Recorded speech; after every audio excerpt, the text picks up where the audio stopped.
Décision Plus est au service des investisseurs boursiers depuis 1987, au tout début de l'autonomie boursière. Notre logiciel de graphique Market Vision Plus et notre logiciel de code dynamique Trader Plus en ont fait sa renommée. Nous sommes encore ici parce que nous évoluons sans cesse et que nous servons bien nos clients. Découvrez nos produits et services spécialement conçus pour l'investisseur actif et autonome dans la boutique Décision Plus. Le logiciel de graphique Market Vision Plus est en français. C'est le logiciel le plus utilisé par les investisseurs de chez nous. C'est lui que vous voyez dans le feu de l'action. Trouvez, classez et analysez plus facilement avec cet outil sans pareil pour suivre la bourse et prendre les meilleures décisions. Gardez vos titres à l'œil avec Market Vision Plus. Consultez la boutique Décision Plus pour en faire l'essai pendant 10 jours sans aucun frais, c'est garanti. Laissez-nous vous guider pour analyser la bourse et prendre vos décisions. Les analystes de Guru.tv feront tout le travail pour vous. De minute en minute, nous classons les titres selon leur situation technique. Nous révélons les signaux d'achat et de vente. Nous publions des recherches poussées et nous prodiguons des conseils en temps réel. Ça commence avant l'ouverture et ça se poursuit jusqu'à la fermeture des bourses. Profitez de chaque cycle boursier avec Guru.tv. Trader Plus, l'instrument du day trader. 50 cotes qui clignotent en même temps. Autant de listes que vous voulez. Graphiques à la seconde. De 3 à 30 graphiques. Des alarmes à volonté. Des listes de cotes préparées. Des modèles graphiques préparés. Prêts à faire feu. Achetez, vendez avec Trader Plus.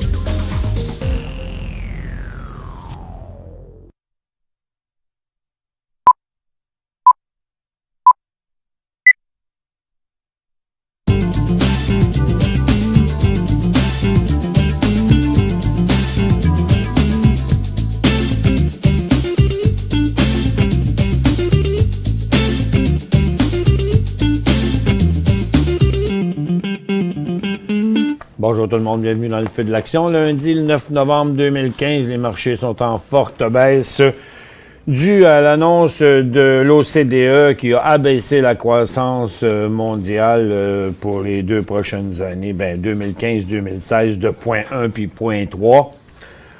Et c'est pas ça qui transpirait quand même à l'ouverture, c'est pour ça que c'est les nouvelles, c'est ce qu'on nous dit, la raison pour laquelle. Vous savez, quand je vous parlais encore la semaine dernière, que, on ne sait jamais quelle information qui va nous tomber sur la tête, parce que il parlait plus des jobs aux États-Unis, il parlait plus des problèmes de la Grèce, il parlait plus de la décroissance de la Chine, puis de tout ça. Hop, tiens, regarde, on pige dans le chapeau, on sort l'OCDE. Sinon, ce sera Mario Draghi, ou non, ce sera d'autres choses. Il y a toujours quelque chose, mais faut rester quand même fidèle à nos convictions. On s'attendait à de la correction, même quand on me posait des questions, est-ce que je vois le marché par où? On disait le marché par en bas, le marché en correction. C'est ce que ça avait l'air. On ne sait jamais quel jour puis pourquoi que ça va s'accélérer à la baisse. Puis là, c'est arrivé. Et puis, on va regarder ça, tiens, justement. Ce matin, après ma barre, le marché de Nasdaq a chuté. Pas tant que ça. C'était un peu volatile, mais sans direction. Il n'y avait rien de positif. Puis on voit, là, regardez, c'est arrivé précisément à 10 heures à peu près, là, entre 10 heures et 10 heures, 2 minutes. Puis là, on a eu 2 gros cycles baissiers de suite.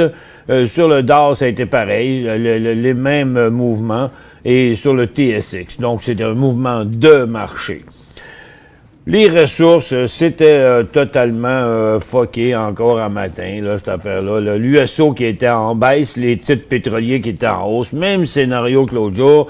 Donc, tout de suite, j'ai dit, regarde, là, c'est les titres pétroliers à la baisse, là, parce que ça va faire le contraire, comme d'habitude, ça va repartir par en bas, et c'est par en bas qu'on a eu le mouvement. Le gaz reste très faible aussi.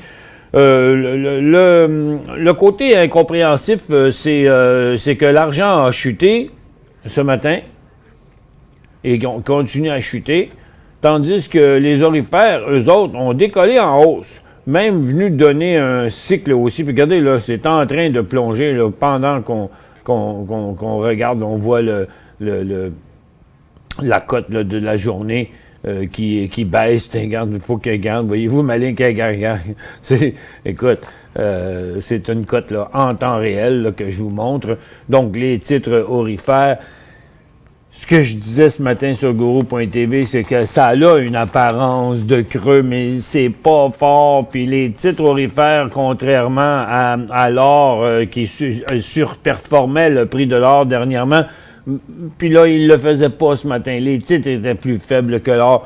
Ça fait que, regarde, c'est de la correction. La vraie raison, on ne saura jamais, mais la pression à la baisse est bel et bien là.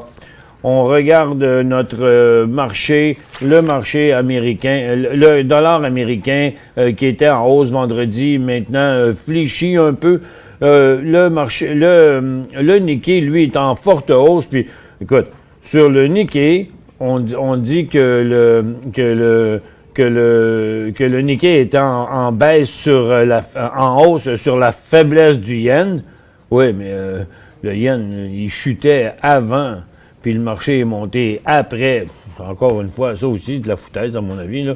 Et puis, et aussi l'espoir de voir davantage de mesures prises pour relancer la croissance. Ça coûte tellement rien de dire une affaire de même.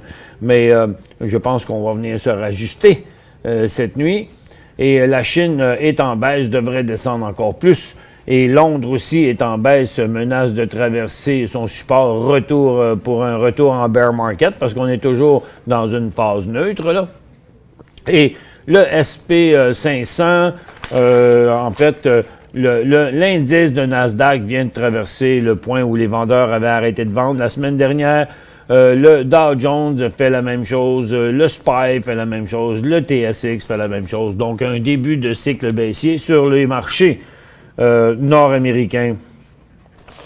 Encore un autre paquet de résultats financiers aussi bizarres les uns que les autres. Là, ce matin, le Arch Coal qui avait moins 5,53, qui s'est amélioré à moins 3,38, mais avec une baisse de 7% des revenus. Puis le titre avait l'air de vouloir décoller, mais ça, c'est pas fait. Puis de toute façon, on sait, regarde, ils sont sur le bord de la faillite, eux autres. Priceline attendait 24,24, ils ont eu 25,35, puis le titre est en chute, avec une augmentation des revenus de 9%. Dean Food, il attendait 24 cents, il a eu 30 cents, mais avec une baisse des revenus de 14%. Tu sais, les meilleurs résultats, mais des baisses des revenus. C'est rien que de ça qu'on voit de ce temps-là. C'est pour ça que ça fait bizarre quand même. Plug Power, de moins 5 cents à moins 6 cents, donc c'est pire que prévu les profits, avec malgré tout une augmentation de 57% des revenus. Mais le titre est en chute. Novavax, il attendait moins 9, ils ont eu moins 12, avec moins 20% des revenus. Puis Thompson Creek, on attendait moins 1 cent, ils ont eu moins 2 cents, avec 38% de baisse des revenus. Donc la baisse n'est pas si forte que ça par rapport aux revenus. Apache est en hausse parce qu'ils ont reçu une offre non sollicitée. Puis la compagnie dit qu'elle va se défendre. Weyerhaeuser va acquérir Plum Creek. Ben, il sort de l'argent, il descend. Plum Creek a monté au prix de l'offre.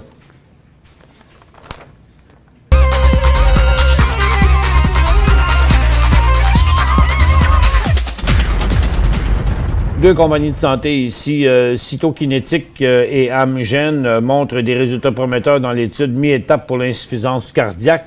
Bizarrement, Cytokinetic, lui, est en hausse dans un nouveau cycle haussier, tandis que Amgen ne fait pas grand-chose. Puis une autre nouvelle sur Weight Watcher qui continue à monter aujourd'hui. C'est que 0.72 en fait, Asset Management a pris une participation passive de 5,7% dans Weight Watcher. Donc, tu sais, ils vont nourrir le titre de nouvelles comme ça. Ça doit être entendu, ça doit être ça qu'ils ont dit à Oprah quand elle a acheté son 10%. Tu vas voir, on va check bien ça, là, on va le pomper, le stock. C'est ce que je vous disais d'ailleurs, qu'il y avait sûrement une stratégie quand ils ont fait ça. Canadian Natural Resources, lui, descend. Il va vendre la plupart de ses actifs de redevance à Prairie Royalty. dans une affaire d'1,8 milliard, se joignant à d'autres producteurs parce qu'il y a plein de producteurs de ce temps-là qui vendent les meubles pour payer le loyer. Parce qu'ils vendent des actifs. Dubai Air Show. Au Dubai Air Show, Bombardier a trouvé son premier client. Là. Ils ont confirmé que Air Baltic sera le premier client à utiliser l'avion 6CS-300, la C-Series, quand ils prendront la livraison de 13 appareils dans la seconde moitié de 2016 et ils conservent l'option pour 7 avions supplémentaires. Puis il fait quoi, Bombardier? Rien. C'est bizarre, non? Quand même. On s'aurait attendu à plus que ça. Et on va regarder maintenant nos ressources. Le gaz est en baisse et menace de chuter plus loin. USO a chuté ce matin et redescend encore à l'heure actuelle. Et les titres pétroliers ont passé au travers un support et il commence à avoir de nombreux signaux de vente sur les titres pétroliers. L'argent est en baisse, l'or est en hausse, bizarrement, mais les titres, eux, sont en baisse. On va regarder ça dans notre graphique quotidien dans un instant. Les mines sont en chute, les services financiers sont en chute et les industriels sont en chute aussi. Donc, ce que ça nous donne, ça, dans les graphiques quotidiens, là, c'est que le secteur énergie USO descend encore, va descendre jusqu'à son support, et le gaz redescend aussi vers son creux de l'année, et les titres pétroliers commencent à briser là, leur support tranquillement. Prairie Sky, il y avait une nouvelle là-dessus. C'est pour ça qu'ils ne tombent pas. Mais il y en a quand même beaucoup de titres qui sont vraiment sur le bord ici, là, qui pourraient chuter, passer au travers de leur creux. Il y a Enseigne Energy Service qui s'en va vers son bas de l'année. Il y a Bonterra qui est entre les deux, mais j'ai l'impression que c'est par en bas qu'on va voir plus de titres s'aligner. Là, parce que, vous voyez, Cenovus vient de passer à travers un support. Je vais vous le montrer sur un graphique intra-séance ici en 15 minutes. Là. On va aller voir. C'est qu'après un petit décollage, comme il avait fait une couple de tentatives avant, finalement, on vient de passer à travers du creux des 4 derniers jours. Et il devrait en avoir d'autres qui vont suivre. Il y a McMullen qui est en train de faire ça aussi. AltaGas qui va faire similaire. Pembina Pipeline qui descend. Et Crew Energy aussi. Donc, la pression est à la baisse sur les titres pétroliers. Dans l'or, l'or a rebondi un petit peu ce matin. Mais les titres aurifères continuent à être glissants. Donc, on ne peut pas encore confirmer la fin de ce cycle baissier-là. On pourrait bien se rendre jusqu'au bas de l'année là, sur ce mouvement-là. Et les acheteurs ne semblent pas intéressés à embarquer dans les aurifères. Les minières mettent encore de la pression à la baisse. Et c'est le cas pour toutes les mines. Donc, Teck continue à glisser. First Quantum traverse son support. Puis Nevson, puis London, puis tout le monde là, dans le secteur minier là, est pas mal boudé. La consommation discrétionnaire reprend son cycle baissier. On voit que c'est pas Québécois vraiment qui fait ça. C'est Magna qui recommence à se corriger. C'est Hudson Bay qui fait un nouveau bas. C'est Restaurant Brand qui continue à chuter. Il y a de la pression. Regardez Gildan qui débute un nouveau cycle baissier. Thomson Reuters qui traverse un support important. Donc, ça glisse pas mal dans la consommation discrétionnaire. Dans les services financiers, fin du rebond, on annule complètement, on revient dans une situation neutre. Les services financiers montaient à cause de la perspective de l'augmentation des taux d'intérêt, qu'on dit l'autre jour, parce que les jobs aux États-Unis sont sortis bien bonnes. Avec là, ils ont dit, oh, là, il va y avoir encore une hausse de taux. Ouais, mais regarde, aujourd'hui, c'est tout changé. On noie le poisson en emmenant des données sur la croissance mondiale. Ça fait que tous ces élans-là haussiers de la semaine dernière semblent vouloir s'annuler. On a encore un petit mouvement sur Orbit, mais on a une question de Gaëtan là-dessus. On va répondre ça après la pause. Il me reste 5 questions à répondre. Je vais y répondre et un petit peu plus tard, on va vous ouvrir la barre de questions à nouveau. Pour joindre Michel Carignan et son équipe par courriel, écrivez à michelcarignan@decisionplus.com. 5 bonnes raisons de gérer vos investissements avec Banque Nationale Courtage Direct. Des frais de commission fixes à 9,95 en tout temps pour tous les clients et à partir de seulement 6,95 si vous êtes un investisseur actif. Aucun frais d'administration annuel si vous détenez plus de 20 000 $ dans vos comptes. La possibilité d'ouvrir des comptes enregistrés en devise américaine. Des outils performants afin de faciliter vos prises de décision. Un service à la clientèle primé et un niveau de satisfaction parmi les plus élevés de l'industrie. Pour en savoir plus, visitez le bncd.ca ou appelez-nous dès maintenant.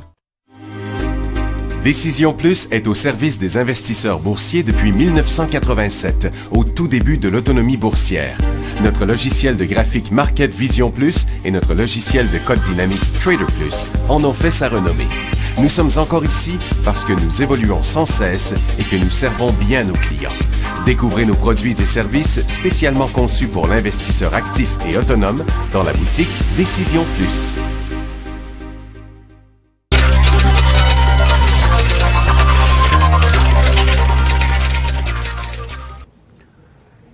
Bon retour, mesdames et messieurs. Il y a encore de la pression dans certains secteurs. La consommation de base ici retourne pour la 3e fois sur son bas de la journée. Il semble qu'on va aller plus creux. Je vais remonter ça un petit peu pour que vous le voyez mieux. Et tout à coup, là, il y a de la pression partout encore là, sur le secteur financier et le secteur industriel que vous voyez mettre de la pression sur le bas des dernières 15 minutes. Là. Et sur le coup, là, on a comme une autre petite augmentation des vendeurs. Et on va y aller avec notre première question ici. C'est le temps d'acheter à LIQ. Question de Nick, qu'on va faire apparaître à l'écran. Non, oui, merci. Non, c'est pas bon, là, c'est pas ça. Pourquoi tu n'as pas la même chose? En tout cas, c'est ça la question. Temps d'acheter LIQ? Non. Ça ne l'était pas vendredi et ça ne l'est toujours pas là non plus parce que le titre fonce à la baisse sur des gros volumes. C'est un nouveau bas pour l'année et c'est un nouveau bas pour les derniers 5 ans. Et GoPro, c'est GP3 qui dit GoPro, un achat non plus parce que tiens, je vais le montrer un petit peu plus à court terme. Le GoPro, après, il a été un peu cyclique là, cette année, là, up and down, puis up and down. Donc, normalement, quand il arrive dans un creux comme ça, on le voit remonter, mais moi, je trouve ça inquiétant qu'il n'y a pas d'acheteurs là, du tout, là, à court terme là, sur GoPro. Donc, en fait, en bas des 25 $, je dirais qu'à même à 24 écarts, tu sais, comme chiffre, pour s'en souvenir plus facilement, 24 et 24, là, genre, ça serait un short à la place. Parce que c'est bien beau, là, l'histoire des GoPro, mais c'est cher, ça, cette affaire-là. Ça a une limite. Temps pour acheter HGU, bien, en principe, on penserait que oui, parce qu'on a rejoint un creux majeur. Mais vous voyez ici, là où je pointe ma flèche, là, je vais le mettre à plus court terme, là, à un niveau comme ça, on pense que ça devrait remonter, mais je trouve ça inquiétant, moi, que ça ne remonte pas. Après une descente aux enfers comme ça, dans le dernier mois, je dirais que pour plus pour moins de risques, là, j'hésiterais à acheter ça tout de suite, là. Tu sais, la situation est totalement survendue, mais elle peut rester là longtemps, là. OK? C'est bien fatigant de voir qu'il n'y a pas d'acheteur qui va embarquer là-dedans. Donc, puis l'or descendait, puis regardez, les titres aurifères continuent en descente. Donc, HGU continue à descendre, parce que HGU fait fonctionne avec TTGD, l'indice des titres aurifères. Et il n'y a pas d'acheteurs là, dans les titres pour l'instant. MFC, c'est un achat. Bien, ça, c'était une question de vendredi, OK? Où ça montait là, à cause de la perspective des taux d'intérêt, là, genre. Mais regarde, c'est viré de bord, là. Ça fait qu'on n'a pas pu vous répondre vendredi. Mais aujourd'hui, non. Moi, je pense qu'on dirait mieux d'acheter seulement sur un nouveau sommet qui serait le plus haut que le haut de vendredi et plus haut que le haut des 2 semaines avant. OK? Et pour l'instant, non. Et devinez qui c'est qui s'en va sur une autre orbite? Bien, c'est Orbite. Orbite qui reprend à la hausse aujourd'hui. On n'a pas de nouvelles dessus. J'en ai pas, en tout cas. Et pour l'instant, on est retourné à son haut. 1 800 000, c'est-tu du volume soutenu? Bon, il y a un gros bloc de 3 millions à l'ouverture, là. Pas à l'ouverture, en fait. C'est arrivé à... C'est arrivé à quelle heure, ça? C'est arrivé à 11h15. Ce mouvement-là, ici, est arrivé à 11h15 l'autre fois, lors de la nouvelle. Là, je suis mélangé dans mes affaires. OK, regarde, j'y arrive ici. Bon, aujourd'hui. Ouais, aujourd'hui, le volume a été quand même soutenu. On va mettre ça en minutes pour voir. Ouais, c'était du volume assez régulier, là, toute l'avant-midi, là. Donc, définitivement, il y a quelqu'un, une entité quelconque qui a racheté graduellement au cours de l'avant-midi. Vous voyez, il y a du volume un peu tout partout là-dedans, là. Donc, ça ne m'apparaît pas être vous et vos 2-3 voisins sous votre rue, là. Ça m'apparaît un petit peu, une prise de position de quelque entité. Ah, bon, les questions sont rentrées. Jacques, si les taux d'intérêt montent, est-ce bon pour le secteur financier? Normalement, oui, ils font plus d'argent. OK? Mais là, pour l'instant, on ne sait plus, là. Des fois, ils disent qu'ils vont monter, des fois, ils disent qu'ils vont descendre. Mieux vaut rester technique. Le temps d'acheter H à Toronto. H. Ah, c'est Hydro One. C'est vrai, le fameux Hydro One. Mettons donc ça en 3 minutes. On devrait avoir tout le graphique, mais, ou en 5 minutes. T'sais, parce que c'est une nouvelle compagnie, ça. C'est un genre de compagnie comme Hydro-Québec en Ontario, là. Pour l'instant, non. OK? Parce qu'il a terminé sa hausse, là. Puis le prochain signal d'achat là-dessus serait comme dans le 21,90. Bonjour Michel, je vais aller en Équateur prochainement. Ben, vous êtes bien chanceux, vous. Penses-tu que je vais pouvoir vous écouter sur Guru ou Décision Plus? Ben oui, vous allez pouvoir nous écouter sur les deux, en plus, n'importe où, quand même. Il y a peut-être juste en Chine que vous pourriez avoir un peu de misère, parce que les Chinois, on ne sait jamais ce qu'ils laissent passer ou pas. Moi, quand j'étais allé en Inde la dernière fois, j'écoutais mon émission. Je suis même rentré dans l'émission à partir de ma chambre d'hôtel. Donc, c'est à peu près presque partout sur la planète là, où il n'y a pas de restrictions. C'est Internet. Si vous avez Internet, vous êtes capable de nous voir. Et puis, vous nous envoyerez un peu de soleil par ici. Là, ben là pas tout de suite, parce qu'on en a bien en masse. En novembre, mes chevreuils n'ont même pas commencé à faire le sparage, tellement qu'ils sont déroutés par la température. Achat, CR. Crew Energy. Non, pas là, hein? Ouch! Attention! Il y a une augmentation de vendeurs ici, là. Et puis, on traverse en cycle baissier et on reprend une tendance baissière à court terme. La perspective n'est pas belle pour l'instant sur les titres pétroliers. Temps d'acheter LM. Lingo Media, bon, regardez les derniers signaux d'achat. Un ici, un là, puis là, ben, il est toujours en continuité, mais il est en accélération de tendance haussière. Ben, je dirais que pas de problème si vous voulez acheter ça là, mais s'il venait tomber en bas de 55, il faudrait le vendre. Mais tout a l'air positif sur ce titre-là, à part le fait qu'il n'est pas très, très liquide. Il ne faudrait pas que tout le monde se mette à acheter ça, parce qu'ils vont le faire doubler. On revient après la fin.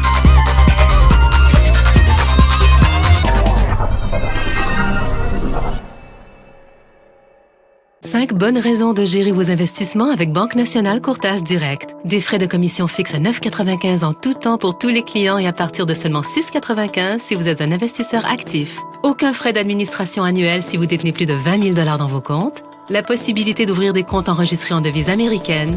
Des outils performants afin de faciliter vos prises de décision. Un service à la clientèle primé et un niveau de satisfaction parmi les plus élevés de l'industrie. Pour en savoir plus, visitez le bncd.ca ou appelez-nous dès maintenant. Laissez-nous vous guider pour analyser la bourse et prendre vos décisions. Les analystes de Guru.tv feront tout le travail pour vous. De minute en minute, nous Nous classons les titres selon leur situation technique. Nous révélons les signaux d'achat et de vente. Nous publions des recherches poussées et nous prodiguons des conseils en temps réel. Ça commence avant l'ouverture et ça se poursuit jusqu'à la fermeture des bourses.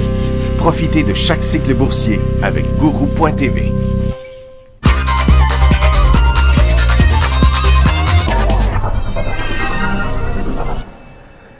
La prochaine question de Pierre Anamix sur croissance, c'est un go. Ben, la compagnie progresse très bien. Son graphique est positif. Vous voyez, il y a eu son dernier signal technique haussier. Là, il était cette journée-là, ici, le 30 octobre, là où le titre sur un volume en augmentation s'élançait.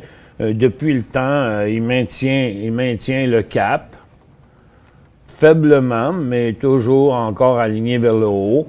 Donc, si vous prenez ça comme un point d'entrée, c'est pas un point d'entrée extraordinaire, mais c'est pas si pire, il serait inversé à 28 ou 29 cents. Puis là, il est à 32. Donc, c'est quand même 10 là, 3 cents sur 30 cents. Mais pour l'instant, ça allait bien.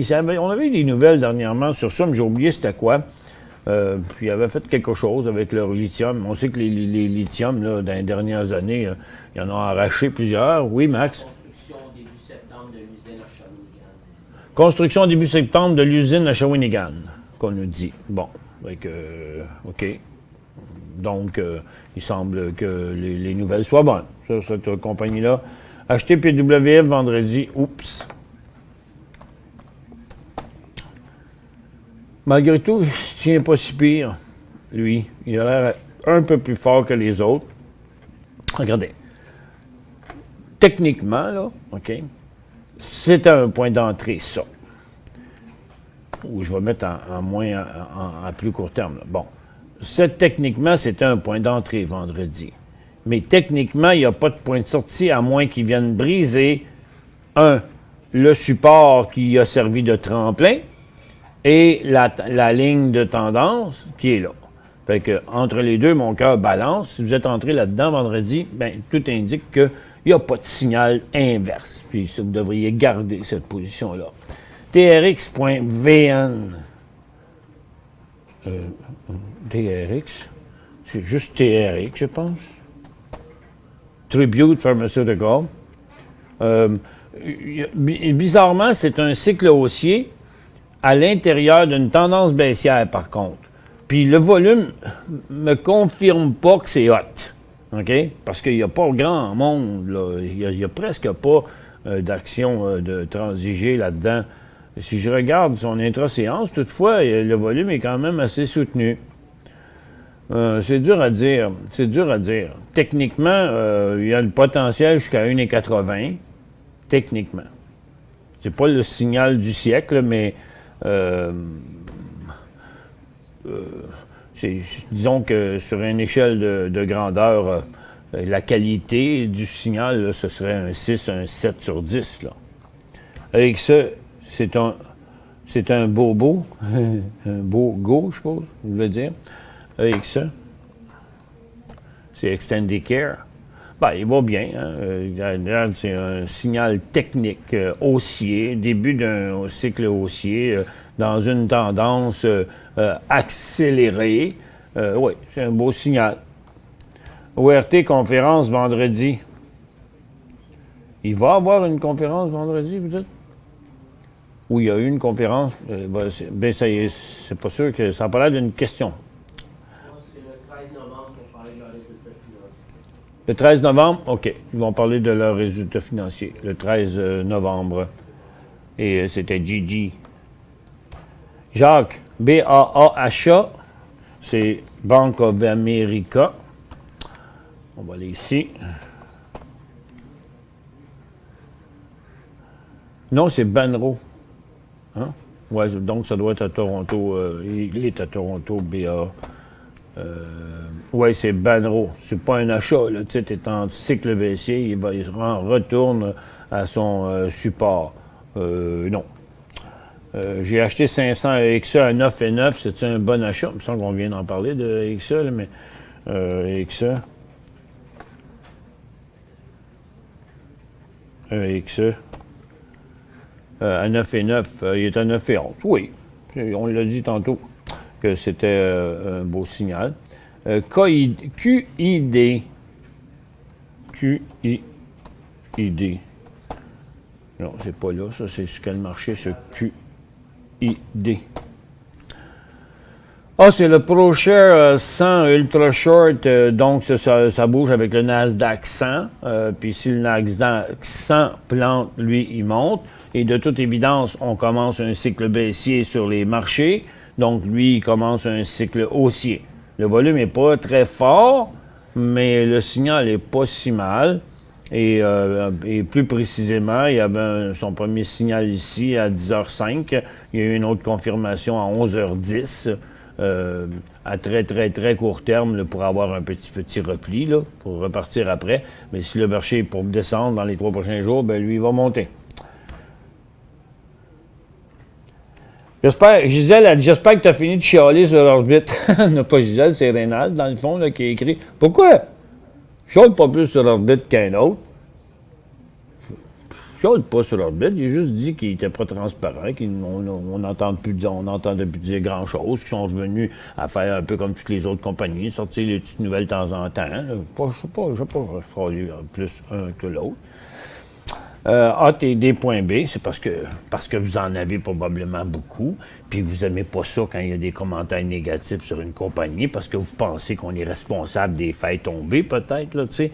Mais en tout cas, regarde, on fait le job qu'on a à faire, on dit ce qu'on a à dire.